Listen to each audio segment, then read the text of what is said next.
E aí pessoal, meu nome é George, esse é o GeoLê e hoje eu vou falar sobre um livro chamado Spurgeon on the Christian Life, ou Spurgeon e a Vida Cristã. Um livro que já foi sinalizado que vai ser publicado por editora Monergismo um dia, que faz parte da série da Crossway sobre teólogos e a vida cristã. Alguns desses livros inclusive já foram publicados pela editora Cultura Cristã. Mas hoje vamos falar sobre Spurgeon on the Christian Life.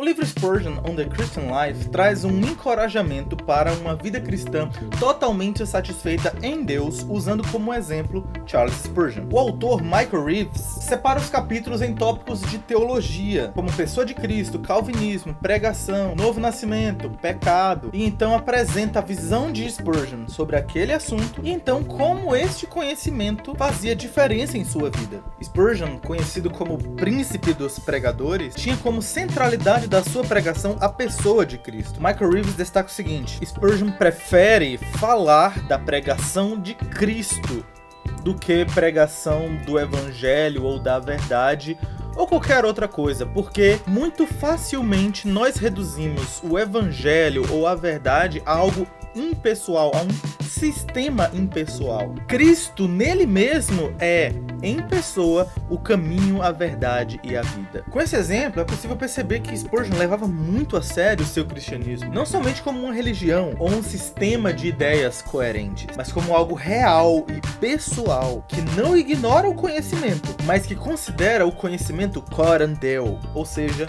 diante de Deus. O início da vida cristã é a regeneração, que é a obra do Espírito Santo em nós, que remove o nosso velho coração e nos dá um novo coração, afirma Spurgeon.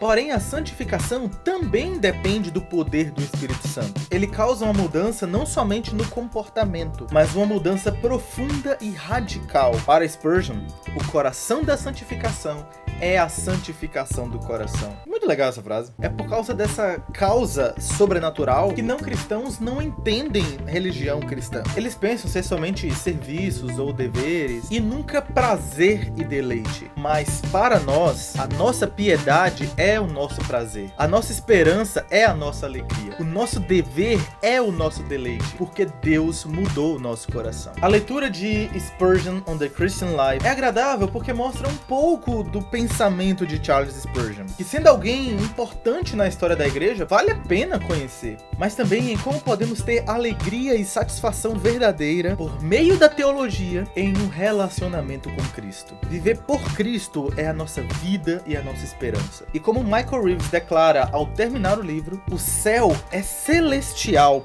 precisamente porque é o lugar de comunhão com Cristo e é onde a sua glória é desfrutada.